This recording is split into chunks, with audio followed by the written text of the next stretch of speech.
Galaxy Council executes human diplomator. Humanity declares total war, Part 1. The Judgment Chamber. The massive crystalline doors of the Galactic Council chambers slide open with a sound like breaking glass. Ambassador Marcus Reed steps forward into a space so vast it could swallow entire city blocks. Above him, thousands of alien representatives sit in curved tiers that spiral up into darkness. Each species brings its own atmosphere bubble, creating a rainbow of toxic gases, methane clouds, and electromagnetic fields that shimmer like aurora. Reed's footsteps echo on the polished obsidian floor as he walks toward the center of the chamber. His hands remain steady despite the energy shackles around his wrists. Every eye, sensor, and detection organ in the galaxy's most powerful governing body focuses on him. The weight of their attention should crush any human, but Reed simply adjusts his tie and waits. High Chancellor Vorth slithers down from his elevated platform. The massive serpentine creature towers 20 feet above Reed, his scales shifting from deep blue to angry red as he moves. When Vorth speaks, his voice booms through translation devices that convert his hissing into 1,000 different languages simultaneously. Human.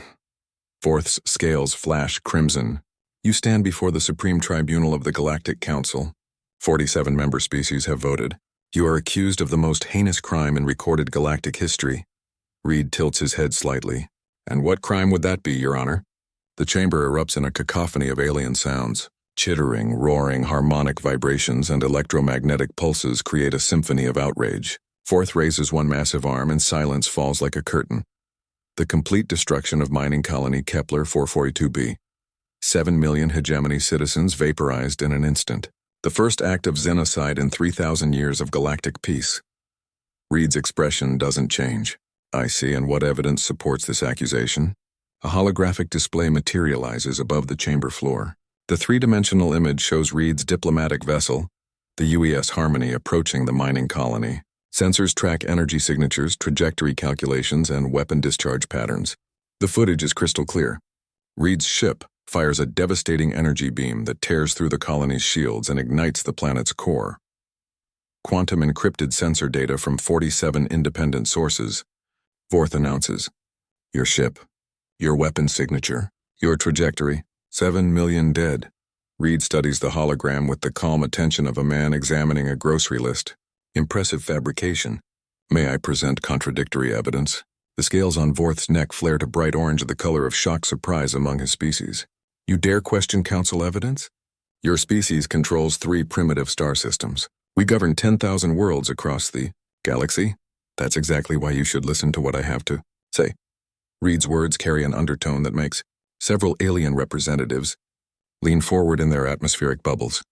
There's something in his voice, a confidence that seems impossible given his situation. You claim my ship destroyed that colony, Reed continues.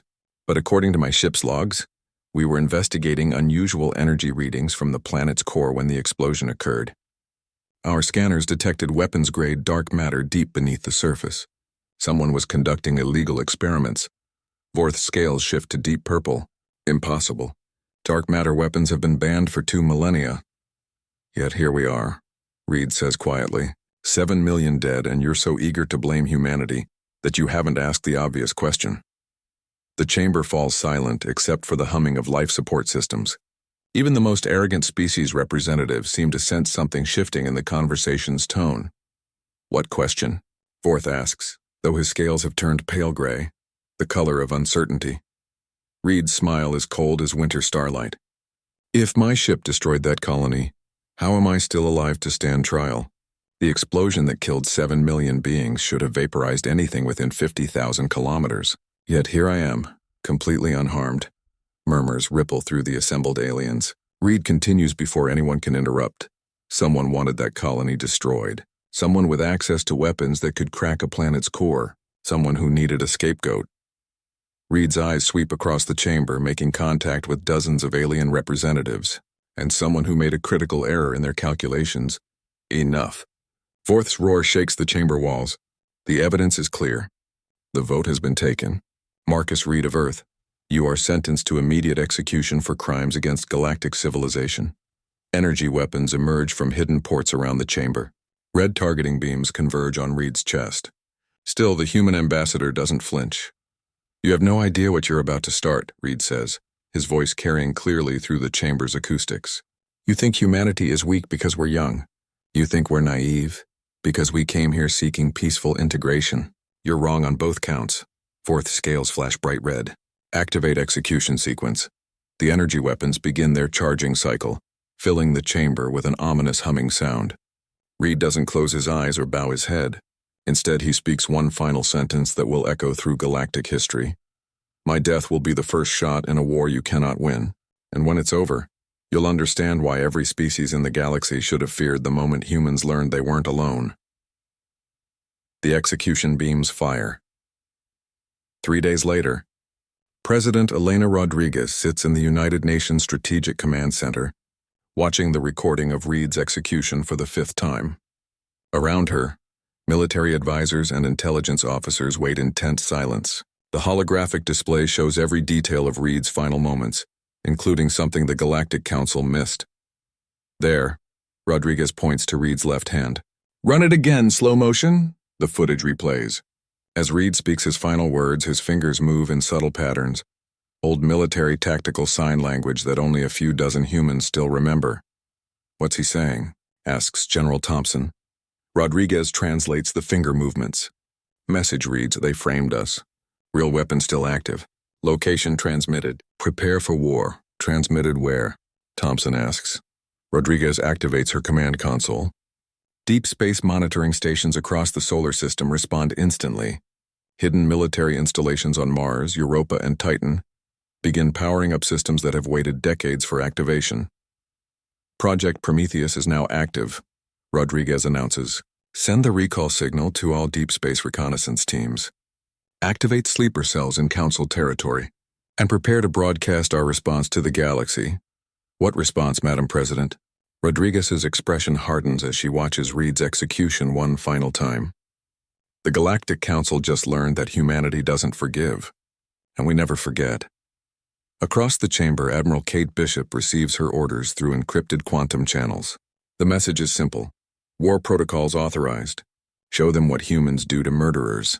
In shipyards hidden throughout the solar system, massive construction facilities roar to life. Vessels that the galaxy believes are impossible begin emerging from camouflaged hangars.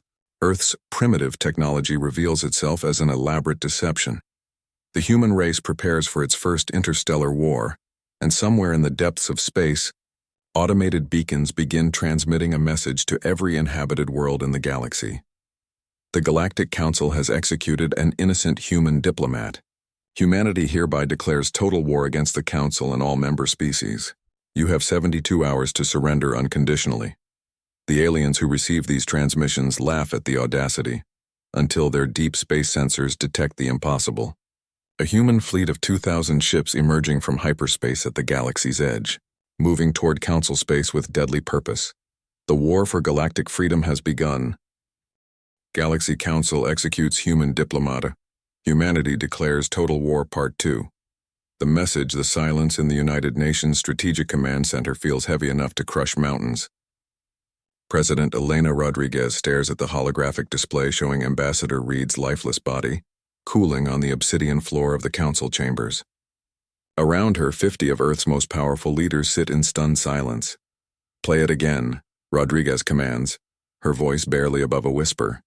For the 7th time, they watch their ambassador die. The energy beams strike Reed's chest with surgical precision. His body crumples instantly, but this time Rodriguez notices something different. Stop. Enhance Sector 7, timestamp 14 minutes 32 seconds. The hologram zooms in on Reed's left hand during his final speech. His fingers move in patterns so subtle they're almost invisible. Old military tactical sign language used by special forces during deep cover operations. General Thompson leans forward. What's he saying? Rodriguez's training kicks in. She spent 5 years in military intelligence before entering politics. Frame by frame, she whispers, translating each finger movement. They framed us. Real weapon. Still active. Location and transmitted. Prepare for war. The room erupts in urgent whispers. Secretary of Defense Williams stands up. Transmitted where? We didn't receive any data burst from his ship. Rodriguez activates her personal command console. Quantum encrypted channels connect her to monitoring stations across the solar system. This is Alpha Command. Execute Protocol 7. I need the deep space listening posts. 3 seconds later, Admiral Kate Bishop appears on the main screen from the hidden facility beneath Luna's far side. Madam President, we received a tight beam quantum transmission from Ambassador Reed's ship 47 minutes before the execution. The message contains coordinates and energy signatures. Show me. The hologram shifts to display a three-dimensional map of the Kepler 442 system. Red markers indicate the destroyed mining colony, but yellow indicators highlight something else. Massive dark matter deposits beneath the planet's surface, and energy signatures consistent with weapons testing. My God, whispers Dr. James Carter, Earth's chief scientist. They weren't mining rare metals. They were harvesting dark matter for weapons research. Rodriguez pieces the truth together instantly. The hegemony was conducting illegal weapons tests. Something went wrong and the planet exploded. They needed a scapegoat, so they framed Reed. But why would the Council believe them? Asks Williams. Bishop's expression hardens. Because they wanted an excuse to eliminate humanity before we became a threat. Our technology has been advancing too quickly. They've been watching us for decades, waiting for an opportunity to act. Rodriguez stands and walks to the massive tactical display dominating the chamber's center. With a gesture, she activates Project Prometheus, humanity's most classified defense initiative. Across the solar system, hidden installations burst into activity. On Mars, massive underground shipyards reveal themselves as their camouflaged roofs retract. Around Jupiter's moons, construction facilities that masqueraded as research stations begin launching completed starships. Near Pluto, a space dock the size of Manhattan powers up weapon systems that shouldn't exist. How long have we been preparing for this? Thompson asks in amazement. Since 2157, Rodriguez replies. The year we detected the first alien transmission. We knew this day would come. We just hoped it wouldn't be so soon. The tactical display shows the true scope of humanity's preparations. 2,000 ships of various classes sit ready for deployment. Each vessel incorporates technology reverse-engineered from alien artifacts recovered by secret deep space reconnaissance teams over the past century. Ma'am, Bishop interrupts. Incoming transmission from Council Space. Multiple alien worlds are receiving our declaration of war. Already? I haven't authorized any transmissions. Automated protocols, Madam President. Reed's death activated pre-programmed responses throughout our deep space network. Every inhabited world in the galaxy is receiving the same message. The main screen displays the text of humanity's declaration. The Galactic Council has executed an innocent human diplomat. Humanity hereby declares total war against the Council and all member species. You have 72 hours to surrender unconditionally. Williams laughs nervously. That's insane. We're threatening civilizations that have existed for thousands of years. Are we? Rodriguez activates another display showing real-time intelligence from human infiltration teams spread across Council space. For the past 50 years, we've had observers on every major world. We know their military capabilities, their political weaknesses, their economic dependencies. We know which species hate each other, which governments are corrupt, and which colonies are ready to rebel. The scope of human preparation becomes clear. While Earth maintained the facade of a peaceful, technologically inferior species, secret teams had been gathering intelligence, infiltrating alien societies, and preparing for exactly this moment. Phase 1 begins now, Rodriguez announces. Admiral Bishop, deploy the Deep Strike Fleet to Proxima Gate. That's the primary hyperspace junction controlling access to the galaxy's core worlds. If we control Proxima Gate, we control galactic commerce. Yes, Madam President. ETA 6 hours at maximum acceleration. Dr. Carter, activate the sleeper cells on Council Prime and the 12 sector capitals. I want intelligence flowing in real time. Already done, ma'am. Our people have been in position for decades. Rodriguez turns to address the entire room. Ladies and gentlemen, the Galactic Council believes humanity is a primitive species that stumbled into space by accident. They think we're naive explorers seeking peaceful contact. Today they learn the truth. She gestures to the tactical display showing human fleet movements, ships that had been scattered across the solar system as research vessels and mining platforms reveal their true nature as advanced warships with capabilities that rival or exceed anything in the alien arsenal. We've been preparing for this war. Since we first learned we weren't alone, every technological advancement, every space mission, every diplomatic contact has been designed to make them underestimate us while we gathered strength. The room watches in fascination as the display shows human fleets moving toward strategic positions throughout Council space. The ships use advanced stealth technology and hyperspace capabilities that should be impossible for such a young species. "How did we advance so quickly?" asks Senator Morrison. Dr. Carter smiles grimly. "Because we had teachers. Every alien ship that accidentally crashed on Earth, every meteor that landed in remote locations, every piece of space debris we recovered was actually carefully staged. We've been reverse engineering alien technology for over a century. But the aliens know about our space program," Williams protests. "They've been monitoring our progress. They've been monitoring our public progress," Rodriguez corrects. "The space program they see represents about 10% of our actual capabilities. The rest has been developed in hidden facilities using alien technology and human innovation." On the tactical display, the first human fleet reaches the edge of Council space. Admiral Bishop's flagship, the UES Retribution, leads a formation of 500 vessels toward Proxima Gate, where the Council's first fleet waits in confident defense. "Admiral," Rodriguez opens a channel to Bishop, "you know your orders. The galaxy needs to learn that humanity doesn't start wars, so we finish them." "Understood, Madam President. Beginning engagement in 47 minutes. As the fleet disappears into hyperspace, Rodriguez turns to face the assembled leaders. The Council believed they could murder our ambassador and intimidate us into submission. They're about to discover that humans have never been good at submission. The tactical display updates with intelligence from sleeper cells across the galaxy. Alien governments are beginning to take the human threat seriously, as deep space sensors detect impossible fleet movements. The species that laughed at humanity's declaration of war are requesting emergency council sessions. "Ma'am," Bishop's voice crackles through the communication array. "We're detecting massive alien fleet movements throughout Council space. It looks like they're finally taking us seriously." Rodriguez nods grimly. "Good, fear makes enemies predictable.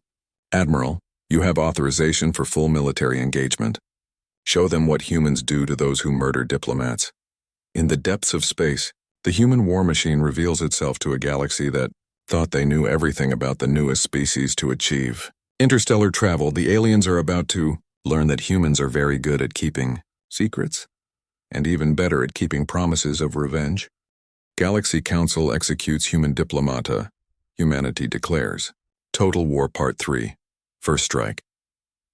The Battle of Proxima Gate begins with silence. Admiral Krex of the Thanari Empire floats in his command pod aboard the dreadnought Sovereign Talon, watching long-range sensors track the approaching human fleet. Around him, 800 Council ships hold defensive positions at the galaxy's most strategic hyperspace junction. Krex's four eyes gleam with anticipation as he studies the tactical display. Impossible readings, his tactical officer reports through harmonic vibrations. Sensors indicate 2,000 human vessels, but our intelligence claimed they possessed only 12 ships total. Krex's mandibles click in amusement. Sensor error, or primitive human deception. Either way, they approach the most fortified position in Council space with laughable confidence. Through the panoramic viewing ports of the command chamber, Proxima Gate stretches across space like a colossal ring of crystallized energy. The ancient structure, built by a long-extinct species, controls access to hyperspace lanes connecting the galaxy's core worlds. Whoever controls Proxima Gate controls galactic commerce, communication, and military movement. Krex has defended this position for 30 years without facing a single serious challenge. "Sir," the communications officer's scales ripple with confusion. "Incoming transmission from the human fleet. Display it." The holographic image materializes above the command platform. A human female wearing the uniform of an Earth admiral looks directly at Krex with unsettling blue eyes. When she speaks, her voice carries absolute authority. "This is Admiral Kate Bishop of the United Earth Forces. You are occupying strategic territory claimed by humanity under right of conquest. You have 60 seconds to withdraw your forces and surrender control of Proxima Gate." Krex's four eyes widen in disbelief. Right of conquest? They haven't conquered anything. Bishop's expression doesn't change. 50 seconds. Signal our fleet, Krex commands. All vessels to battle stations. These humans need a lesson in galactic reality. His tactical display shows the Council formation, 800 ships representing the finest military technology of 47 species, Thanari dreadnoughts bristling with quantum weaponry, Zelkan cruisers equipped with dimensional shields, Moravian carriers launching swarms of fighter craft. The assembled firepower could sterilize 100 worlds. 30 seconds. Bishop's voice continues calmly. Krex activates fleet communications. All vessels, this is Admiral Krex. Prepare to demonstrate why the Council has maintained galactic peace for 3 millennia. Target the human fleet and prepare to fire on my command. Through his viewing ports, Krex watches the human ships emerge from hyperspace in perfect formation. But something's wrong with the visual sensors. The human vessels appear to absorb light rather than reflect it, creating patches of deeper darkness against the star field. Time expired, Bishop announces. You chose poorly. The human fleet accelerates. What happens next defies everything Krex knows about space warfare. The human ships don't follow conventional attack patterns or maintain safe distances from enemy fire. Instead, they execute maneuvers that should be impossible. Sharp turns at full acceleration that would liquefy any crew. Coordinated movements that suggest shared consciousness rather than individual command structures. All ships, open fire. Krex roars. 800 Council vessels unleash their weapons simultaneously. Energy beams, quantum torpedoes, and dimensional disruptors create a light show visible from neighboring star systems. The concentrated firepower could crack a moon's surface. The human ships phase through the barrage like ghosts. Impossible, Krex's tactical officer reports. Their ships are passing through our energy shields using dimensional manipulation technology. How do they possess technology superior to the Zelkans? Krex's blood turns cold. The Zelkans pioneered dimensional research over 5,000 years ago. If humans have surpassed their achievements in just 2 centuries of spaceflight, then humanity's technological capabilities have been grossly underestimated. Evasive maneuvers, Krex commands. All ships. Human weapons fire interrupts his orders. But these aren't energy beams or missiles. Human ships launch projectiles that adapt mid-flight, changing trajectory and payload configuration to counter defensive measures. A single human round passes through a Thanari dreadnought's quantum shields, reconfigures itself into a nanoswarm, and devours the ship's armor from the inside. The dreadnought dies in seconds. Admiral! Communications crackle with panic from across the Council fleet. The humans are using adaptive weaponry. Our defensive systems can't compensate for ammunition that changes its properties during flight. Krex watches his tactical display in growing horror. Human ships weave through the Council formation like predators among prey. Their coordination is flawless, not because of superior communication technology, but because human crews seem to operate as components of a single organism. A human cruiser appears directly above the Sovereign Talon, having teleported through the ship's shields using short-range dimensional jumping. Krex barely has time to register the impossible technology before the human vessel fires.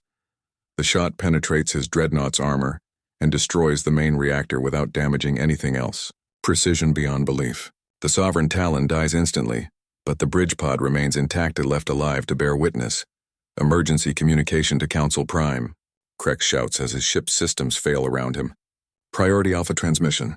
The humans possess technology decades ahead of our best estimates. They fight like they share a collective consciousness. This isn't a military engagement, it's a demonstration. Through his failing sensors, Krex watches the Battle of Proxima Gate reach its conclusion. 800 Council ships reduced to debris in 18 minutes. The human fleet emerges without a single loss, having treated the galaxy's finest military force as a training exercise. Bishop's image appears one final time on Krex's emergency communication system. Admiral Krex, you're being left alive to deliver a message to your superiors. Tell them that was a demonstration of human restraint. Next time we won't be so gentle. How? Krex whispers. How do you possess such capabilities? Bishop's smile is cold as vacuum. You thought we were primitive because we're young. You thought we were weak because we sought peace. Both assumptions were deliberate on our part. We've been preparing for this war since we first detected alien signals over a century ago.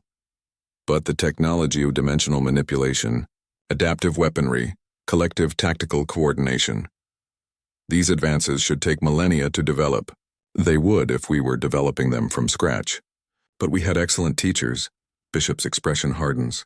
Every alien ship that crashed on Earth, Every piece of space debris we recovered, every meteor that landed in convenient locations, all of it was carefully reverse-engineered and improved upon using human innovation. Krex's mind reels. You've been infiltrating our space for decades. Longer than that. We've had deep space reconnaissance teams operating throughout Council territory for over 50 years. We know your military capabilities, your political weaknesses, your technological limitations. We know which species despise each other and which governments are corrupt. The truth hits Krex like a physical blow. You've been planning this war since before we made first contact. We've been preparing for the day when the galaxy's established powers would try to eliminate humanity. That day was yesterday when you murdered our ambassador. Today you face the consequences. Human ships begin securing Proxima Gate as Bishop continues. Tell your council that humanity controls the galaxy's primary hyperspace junction. All commercial traffic, military movement, and communication between core worlds now operates at our discretion. The other species will never accept human dominance. They don't have a choice. Admiral Krex, you've just witnessed one human fleet destroy 800 council ships in 18 minutes. We have 9 more fleets of comparable strength, and they're currently moving toward every major council stronghold in the galaxy. Krex's emergency pod drifts among the wreckage of his fleet, carrying him toward the nearest council outpost. Around him, twisted metal and frozen atmosphere mark the graves of thousands of alien warriors who believed in their species' superiority.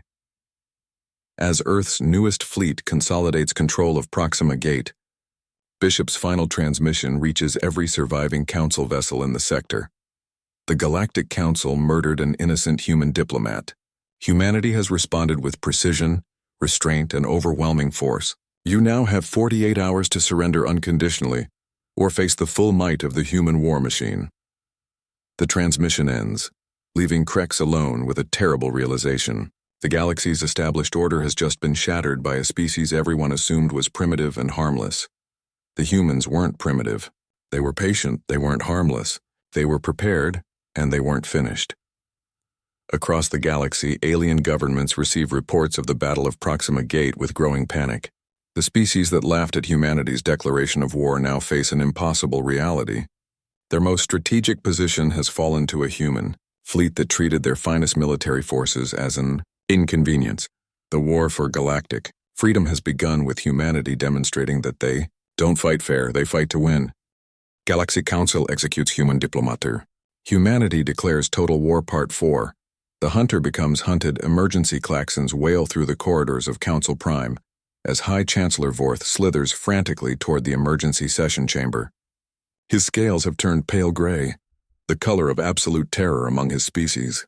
Around him, alien representatives from 47 worlds pour through the station's transport tubes, their atmospheric bubbles glowing with bioluminescent panic signals. Council Prime, the galaxy's seat of power, has never been under direct threat in its 3,000-year history. The massive space station orbits a neutron star, protected by defensive shields that could withstand supernovas and a fleet of 5,000 warships, representing every major military power in the galaxy. All of that seems inadequate now. Report, Vorth demands as he enters the chamber where holographic displays show tactical data from across the galaxy. Admiral Thane of the Hegemony Forces floats in his gravity suspension field, his metallic carapace clicking nervously. The humans have secured Proxima Gate and destroyed the First Fleet. Admiral Krex's emergency transmission confirms impossible technological capabilities, Euron-dimensional manipulation, adaptive weaponry, and tactical coordination that suggests shared consciousness. How many ships do they have? Demands Counselor Ilex, her crystalline form refracting light into anxiety patterns. Unknown, Thane admits. Our intelligence estimated 12 vessels total. Current sensor data indicates at least 10,000 ships moving toward strategic positions throughout Council space. The chamber falls silent except for the humming of life support systems. Vorth's mind reels as he processes the implications. 10,000 ships? How is this possible? They've been deceiving us for decades, Thane continues. What we observed as primitive exploration was actually an elaborate intelligence operation. Human research vessels were mapping our defenses. Human diplomats were identifying political weaknesses. Human scientists were reverse engineering our technology. Counselor Ilex's form shifts to deep Redar, the crystalline equivalent of rage. Ambassador Reed warned us this would happen during his trial. He said we had no idea what we were starting. Fourth scales ripple with memory. He claimed humanity was framed for the Kepler 442b incident. I dismissed his words as desperate lies. Perhaps we should have listened, suggests Senator Crix of the Jovian Alliance. The Human Declaration of War specifically mentions the execution of an innocent diplomat. What if Reed was telling the truth? Admiral Thane's carapace clicks rapidly, a sign of extreme agitation. Impossible. We have quantum-encrypted sensor data from 47 independent sources showing Reed's ship firing the weapon that destroyed that colony. Do we? A new voice echoes through the chamber. Every alien representative turns toward the main display as a holographic figure materializes. Dr. James Carter, the human scientist the Council had dismissed as primitive, appears to be transmitting from somewhere deep in space. Dr. Carter, Vorth hisses, you are addressing the Galactic Council without authorization. How did you penetrate our communication systems? Carter's smile is cold and professional. The same way we've been monitoring your private communications for the past 50 years. You really should upgrade your encryption protocols, High Chancellor. The implications hit the assembled aliens like a physical blow. If humans have been intercepting Council communications for decades, they know everything about military plans, political alliances, technological developments, even personal secrets of individual representatives. What do you want? Fourth demands justice, Carter replies, and the truth about who really destroyed Kepler 442b. The chamber's main display shifts to show a three-dimensional reconstruction of the mining colony system. Carter's analysis overlays the visual with energy signatures, trajectory calculations, and quantum resonance patterns. Your evidence shows Ambassador Reed's ship firing a weapon that destroys the colony, Carter begins, but your analysis missed several critical details. The display zooms in on the planet's core, revealing massive dark matter deposits and energy signatures consistent with weapons research. The hegemony wasn't mining rare metals on Kepler 442b. They were harvesting dark matter for illegal weapons development. Admiral Thane's protests ring out across the chamber. Dark matter weapons have been banned for 2 millennia. The hegemony would never allow. The hegemony has been violating galactic law for over 50 years, Carter interrupts. We have detailed records of your illegal activities, Admiral. Weapons testing, forced labor, genocide of non-compliant species are all carefully hidden from Council oversight. The display shows surveillance footage from human deep space reconnaissance teams. Hidden cameras reveal hegemony scientists conducting horrific experiments with dark matter weaponry on living subjects from conquered worlds. This is fabricated evidence. Thane shouts, but his carapace betrays his fear through rapid clicking patterns. Is it? Carter activates another display showing energy analysis from the colony explosion. The weapon that destroyed Kepler 442b was fired from inside the planet's core, not from Ambassador Reed's ship. Your own sensor data confirms this if you analyze the quantum signatures properly.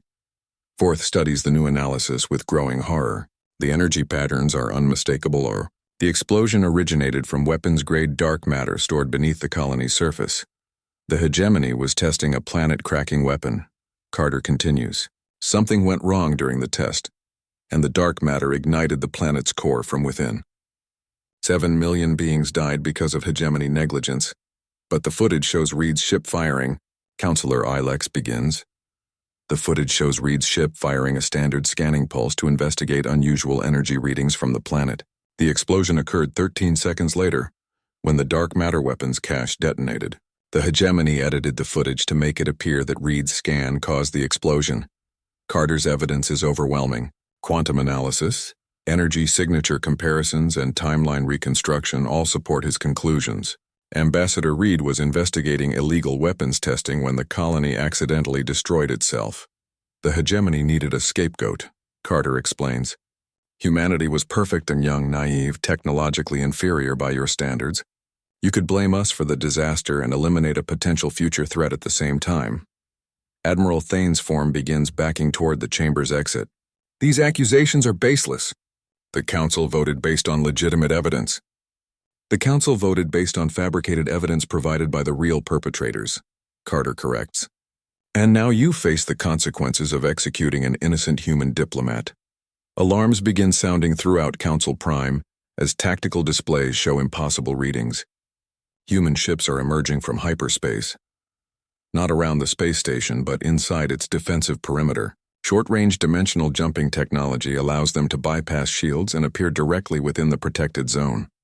How many ships? Vorth whispers.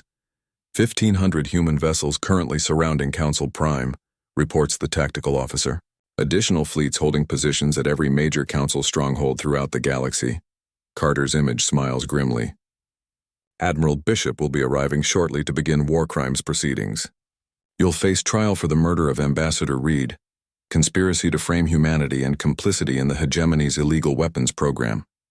We won't surrender to human authority, Vorth declares, though his scales have turned the palest gray possible. You misunderstand, Carter replies. This isn't a request for surrender. This is a notification that your authority is terminated. The Galactic Council is dissolved as of this moment. Through the chamber's viewing ports, alien representatives watch human ships taking control of Council Prime's critical systems. The station's massive defensive arrays, weapons platforms, and shield generators all fall under human control within minutes. Impossible, Counselor Ilex whispers. How do they know our systems so well? Because we've been infiltrating your infrastructure for decades, Carter explains. Every human maintenance worker, every cultural exchange student, every trade representative are all carefully placed intelligence operatives. The scope of human preparation becomes clear. While the Council believed they were observing humanity's primitive development, humans had been conducting the most sophisticated intelligence operation in galactic history. What happens now? Vorth asks, defeated. President Elena Rodriguez materializes beside Carter's image. Now you face justice, High Chancellor. The Galactic Council's reign of corruption ends today. You cannot simply dissolve 3,000 years of galactic governance. We're not dissolving it, Rodriguez corrects. We're replacing it. The new Galactic Federation will include equal representation for all species, mandatory transparency, and humanity as the peacekeeping force. Peacekeeping force? Senator Crix laughs bitterly. You've just declared war on the entire galaxy. We declared war on corruption and injustice, Rodriguez replies. Species that choose peace and cooperation will find humanity to be fair and protective allies. Those who choose otherwise will face the same fate as the Council's military forces. Admiral Thane makes a desperate break for the Chamber's exit, but human security forces are all ready. Galaxy Council executes human diplomator. Humanity declares total war Part 5. The new order, 6 months after the fall of Council Prime. The galaxy looks fundamentally different. President Elena Rodriguez stands in what was once the High Chancellor's private chamber, now converted into the Federation Assembly Hall. Through the massive transparasteel windows, she watches construction ships from dozens of species working together to build humanity's greatest achievement. Not a weapon or fortress, but a symbol of hope. The memorial garden of Marcus Reed floats in space beyond the station, a living ecosystem where plants from 100 worlds grow in perfect harmony. At its center, a simple monument bears the inscription, "He died so that justice might live." Madam President, Admiral Kate Bishop enters the chamber, her uniform bearing the new insignia of the Galactic Federation Peacekeeping Force. The tribunal verdicts are ready. Rodriguez nods and activates the chamber's communication array. Across the galaxy, representatives from 300 species including many that had been oppressed under Council rule, gather in the assembly halls of their homeworlds to witness the conclusion of the war crimes trials. Citizens of the galaxy, Rodriguez begins, her voice carrying to every inhabited world through quantum communication networks. 6 months ago, the Galactic Council executed Ambassador Marcus Reed for crimes he did not commit. Today, justice is served. The main display shows the War Crimes Tribunal on Luna, where former council leaders face judgment for decades of corruption, oppression, and complicity in the hegemony's illegal activities. High Chancellor Vorth sits in the defendant's dock, his scales permanently gray with shame. High Chancellor Vorth, Judge Harrison of the Federation Court announces, you are found guilty of conspiracy to commit xenocide, execution of an innocent diplomat under false pretenses, and 300 counts of accessory to genocide against oppressed species. You are sentenced to life imprisonment with the possibility of redemption through service to those you have wronged. Rodriguez watches Vorth's reaction with satisfaction, not of revenge but of justice finally served. The human legal system doesn't seek vengeance or reward, it seeks rehabilitation and restitution. Admiral Thane of the former hegemony, Judge Harrison continues, you are found guilty of developing illegal weapons of mass destruction, genocide against 17 species, and the murder of 7 million beings on Kepler 442b. You are sentenced to death by molecular dissolution. The chamber falls silent as the implications sink in. Humanity, despite its overwhelming military superiority, has chosen justice over revenge. Most convicted council leaders receive sentences focused on rehabilitation and service rather than execution. The Federation operates on principles unknown to the old council. Rodriguez explains to the galaxy, we believe in redemption, in the possibility that even corrupt leaders can choose to serve rather than oppress. Those who demonstrate genuine remorse and commitment to justice will find opportunities for meaningful atonement. Dr. James Carter appears on the display from the Federation's new research facility on Proxima Prime. We've also discovered something remarkable while investigating the Kepler 442b incident, the dark matter weapons technology the hegemony was developing. We've found a way to reverse its effects. The implications are staggering. Carter's research team has developed technology that can restore destroyed worlds by manipulating quantum states at a planetary scale. The 7 million beings who died on Kepler 442b might be brought back to life through dimensional reconstruction. Impossible, whispers Counselor Ilex, who chose cooperation over resistance, and now serves as the Federation's Director of Interspecies Relations. No technology can reverse death on such a massive scale. Human technology can, Carter replies simply. We've been working on quantum resurrection protocols since we first encountered alien technology. The destruction of Kepler 442b provided the perfect test case. Rodriguez activates another display showing the Kepler system, where massive Federation ships are beginning an unprecedented project. Operation Restoration begins today. We're going to rebuild that world and bring back everyone who died because of the hegemony's illegal weapons program. The announcement sends shockwaves through the galactic community. Resurrection of entire populations was considered impossible by even the most advanced species. Yet humanity approaches the challenge with the same methodical preparation they brought to their war against the Council. How? Asks Senator Crix, now serving as the Federation's representative for former Council worlds. The same way we defeated your military forces, Bishop explains. Careful preparation, superior technology, and absolute commitment to our goals. We've been developing quantum manipulation technology for decades, waiting for the right application. Rodriguez walks to the memorial chamber where Ambassador Reed's personal effects are displayed. His diplomatic credentials, his final speech transcript, and the quantum recorder that captured his secret message to Earth. Everything that started humanity's war for galactic justice. Marcus Reed believed that cooperation between species was possible. Rodriguez continues. He died trying to build bridges instead of walls. The Federation exists to honor his vision. The transformation of galactic civilization becomes clear through status reports from across the galaxy. Former slave worlds are rebuilding as free societies. Oppressed species are developing their own colonies. Trade routes that were restricted to Council elites now operate as open markets accessible to all species. But what about Earth? Asks a representative from the Andromedan Trade Union. Will humanity abandon its homeworld to govern the galaxy? Rodriguez smiles. Earth remains humanity's heart, but our purpose now extends beyond any single world.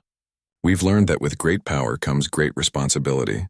The galaxy needs guardians who understand that strength serves justice, not the other way around. The Federation's military structure reflects this philosophy. Human peacekeeping forces maintain order, but every species contributes to galactic security according to their abilities. Former enemies work alongside human commanders, learning that cooperation achieves more than conquest. The hegemony's surviving leadership has one final opportunity, Rodriguez announces. Complete cooperation with Federation authorities, full disclosure of all illegal activities, and genuine commitment to making amends for past crimes. Those who choose this path will find mercy. Those who continue to resist will face the full consequences of their actions. Admiral Thane, facing execution for his crimes, makes a desperate final plea. You cannot seriously believe this Federation will last. Species have been fighting each other for millennia. Human authority will collapse within a generation. Rodriguez's response echoes through the assembly hall. Admiral, You still don't understand what makes humanity different. We don't seek to rule the galaxy through fear or oppression. We seek to protect it through strength and justice. Other species will challenge your authority, Thane insists. Let them try, Bishop interrupts. They'll discover that the human military forces they've seen represent a fraction of our true capabilities.